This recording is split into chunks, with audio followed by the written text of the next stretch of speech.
Evangelio de nuestro Señor Jesucristo según San Mateo. Cuando los fariseos se enteraron de que Jesús había hecho callar a los saduceos, se reunieron con él y uno de ellos, que era doctor de la ley, le preguntó para ponerlo a prueba: «Maestro, ¿cuál es el mandamiento más grande de la ley?»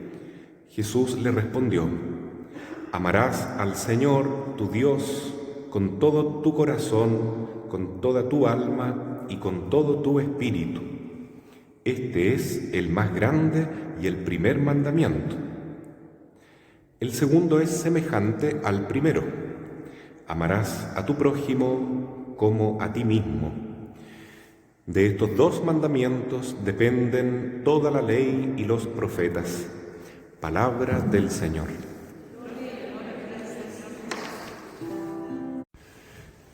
Queridos hermanos, ante esta pregunta que hacen los doctores de la ley a Jesús para ponerlo a prueba, el Señor nos regala un gran mensaje, una muy buena noticia, para poder entender mejor el camino que Él nos propone. Porque los judíos tenían muchas leyes. Para comenzar, Dios le entrega a Moisés en las 2 tablas de la ley 10 mandamientos. Eso después se desprende en más de 600 leyes, prescripciones, y había que cumplirlas todas si uno quería salvarse dentro de la religión judía.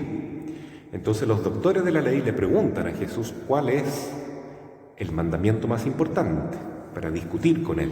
Y Jesús responde con una sabiduría inmensa: amarás al Señor, tu Dios, con todo tu corazón, con toda tu mente, con todo tu ser, o sea, con todo tu espíritu. Ese es el mandamiento más importante, ¿no?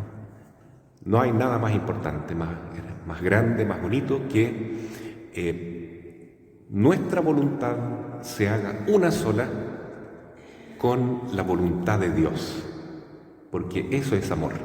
En nuestra mentalidad occidental creemos, porque es lo que estamos acostumbrados a escuchar, que el amor es algo más sentimental, algo más romántico. Pero también sabemos que el amor significa muchas otras cosas. A veces le damos más prioridad al aspecto emotivo, afectivo. Pero en la palabra de Dios, sin dejar de lado aquello, es más importante aún la voluntad. Más que el sentimiento, es el querer el bien del otro. Eso es amor. Si yo quiero el bien de la otra persona, entonces la estoy amando de verdad, ¿no?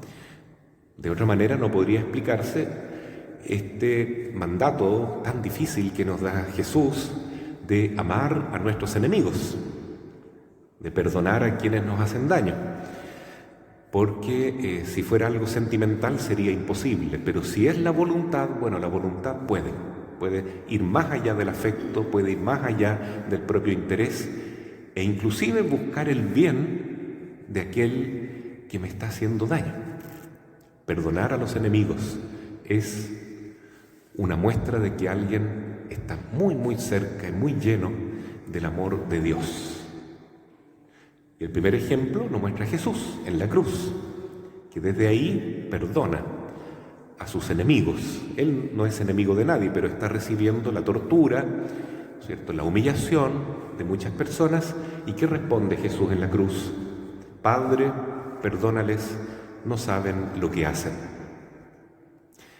Bueno, ese es el primer mandamiento: amar a Dios, no solo con la cabeza, es decir, con una buena teoría, con una buena demostración de que Dios existe, de que Dios es uno, que no puede haber más de un Dios, etc. Todo eso está en la razón, muy bien. Pero Jesús dice: primero, ámalo con todo tu corazón, es decir, con todo tu querer. Y esto se refleja en la oración del Padre Nuestro, porque cuando nosotros decimos: Padre, hágase tu voluntad, tal como en el cielo, también en la tierra, quiere decir que la voluntad de Dios puede ser una con nuestra voluntad. Y así dice Jesús antes de morir, en la víspera del Viernes Santo: Padre, haz que ellos sean uno como tú y yo somos uno, y que nosotros seamos uno con ellos. ¿Qué significa eso? Entonces, que tengamos una sola voluntad. Entonces, en una familia hay amor, en una comunidad hay amor, cuando las voluntades se unen. A veces las personas pueden tener diferencias entre sí, puede haber problemas, pero tenemos un plan, tenemos un proyecto, tenemos una comunión de voluntades. Entonces hay amor y podremos superar todas las pruebas. Si hay amor, la casa está edificada sobre roca y no sobre arena, como le pasó a un edificio ahí en Viña del Mar, que con estas lluvias se produjo un socavón ahí, y habían advertido: no hagan edificios encima de las dunas. Jesús nos dice lo mismo: construyan su vida sobre roca, no sobre arena. La arena es construir la roca sobre sentimientos, sobre pretensiones puramente humanas y mundanas. Jesús nos dice: amen a Dios en primer lugar, con todo su corazón, con toda su mente, con toda su fuerza. El segundo mandamiento: ama a tu prójimo como a ti mismo, porque uno puede hablar y predicar, pero si viene un hermano que está sufriendo y yo le digo: mira, no tengo tiempo para ti, mis palabras son vacías. Si mi amor al prójimo no es real, entonces mi amor a Dios tampoco lo es, y viceversa. Un amor lleva al otro, pero Jesús aclara que el amor al prójimo, con ser el segundo mandamiento, no es tan grande como el primero. Entonces, mucho se ha hablado de la cruz en este sentido. La cruz es un signo gráfico para mostrar que la viga vertical es mayor, apunta hacia Dios. Primero hay que amar a Dios y en consecuencia también amar al prójimo, que es el leño horizontal de la cruz. La primera lectura del libro de Ruth nos muestra un modo práctico de amar al prójimo y amar a Dios. Ruth era una moabita, una extranjera, no era de sangre judía, pero era la nuera de Noemí, una mujer judía que por motivos económicos tal vez tuvo que partir con su marido desde Belén a Moab, un país cercano a Israel. Y entonces, ¿qué pasó? Que se muere el suegro de Ruth y ella queda, la suegra queda en una pobreza extrema y le dice a sus dos nueras que se vayan porque ella no puede hacer nada. También se habían muerto sus hijos, se murió el marido y se murió su hijo y el otro hijo. Entonces le dice a las dos nueras: yo soy pobre, estoy miserable en este país desconocido, no puedo mantenerlas a ustedes. Una nuera se va y Ruth se queda y le dice: ahora yo soy tu familia, me quedaré contigo para siempre. Y te voy a cuidar y yo quiero que tú me cuides también. Entonces es un gesto muy bonito, porque es el cuarto mandamiento: honra a tu padre y a tu madre. Y ella en ese momento descubrió que su suegra, que estaba sola, que estaba pobre, necesitaba de ella. Y la honró quedándose con ella.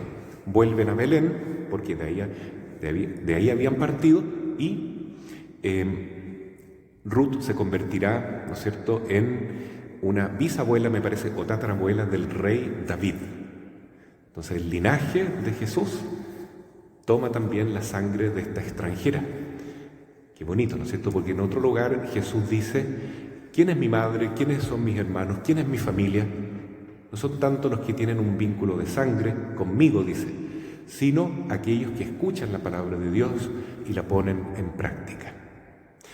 Así es que pidamos hoy día al Señor que nos atraiga cada vez más con su sagrado corazón para poder amar de verdad a nuestro Padre Celestial con todo nuestro ser.